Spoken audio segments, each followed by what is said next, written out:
Hello everyone, my name is Tom Pounder and I'm the online campus pastor here at New Life Christian Church. And welcome to our new Family Chit Chat series entitled Contentment. What do you think contentment is? Hey, contentment is being happy with what you've got. Like for instance, if I was to bring you a brand new big TV that rolls back and forth and you can take it anywhere with you, would you be content with what you've got? Hey, let me ask you this. If I was to show you my brand new Apple Watch, would you be happy with the watch you currently have? See, that's what we're going to be talking about all month long, is how can you be content? And so what I want you to do right now is to pause the video, read this passage on the screen, and answer these few questions. And I want you to really look at what Paul says here in this passage about what it means to be content and happy with what you've got by looking at his example. Okay, so press pause. Read the passage, answer these questions, and when you're done, press play. Okay, let's press pause now.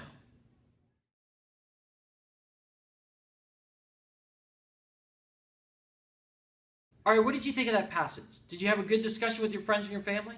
I hope you did, because the reality is, this passage shows us that Paul, who had very little to begin with, was very content with where he was at. Very content with what God has given him and provided him with, because he knew that God would always provide for him. And he said at the very end, I can do all things through him who gives me strength. And it really goes to show us what the bottom line is for this week. When you focus on God, he can help you be content. Paul put his focus on God. He knew that God would provide for him.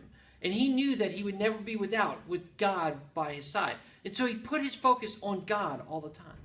So the encouragement for us is to put our focus on God each and every day. That we don't look at the big new TV or the watch or the new hat. That you would be content with what God has provided for you and knowing that God will continue to provide for you as he did with Paul and so many other people. And this passage is part of our memory verse for the month. Our memory verse for the month is Philippians 4:12. I've learned the secret of being content in any and every situation, whether well-fed or hungry, whether living in plenty or in want. Paul learned the secret of being content.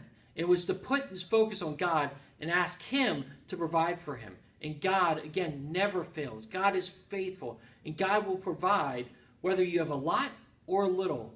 If we are content by putting our focus on God, he will come through for us in the long run. So it goes to show that when we put our focus on God, he will help us to be content. We don't have to want for anything because we know that God is going to provide for us. All right, everyone, thanks for joining me today. I cannot wait to dig into this topic of being content and being happy with what you got all month long. So I can't wait to see you next week. Until then, have a great week, everyone, and I'll see you next time.